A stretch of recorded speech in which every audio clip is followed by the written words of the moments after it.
My name's Bilal. I'm currently in second year doing civil engineering. I'm sponsored by a major construction civil engineering company, and for my first summer placement I was on a highways project in Bristol for a couple of months, working as part of a team delivering to a large public sector client. My role was as assistant project manager, so I was part of a small works delivery team. So I was basically going out and doing repair and maintenance works on the motorway network. My role was ensuring that information was passed on from the design team all the way to the construction team.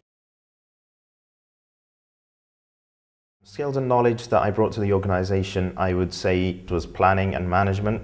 So it was basically keeping track of projects as they progressed from design stage all the way to construction. And one of the key things I had to do was making sure that everything was on track according to the large program that we were working with too. And if there were any problems along the network, just doing a sort of critical path analysis of the project and making sure that any problem points were picked up and raised with the right people.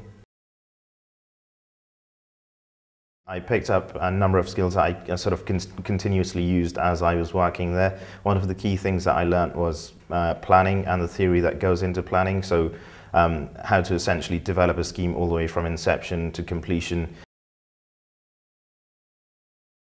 I would say I had two sort of key achievements. The first one was it was really good for the company to have someone with an outside way of thinking, because I wasn't necessarily used to the industry standard way of thinking about these things. I was asking sometimes fairly basic questions, and it was good for them to sort of go back to more initial stages and think about what they were doing and from another angle. Another thing I did was I streamlined the process of paperwork management. Because we had a large public sector client, we were sort of getting everything signed off at every stage so that funds could be released for projects to go to completion. And I developed a sort of tracking method of improving that system.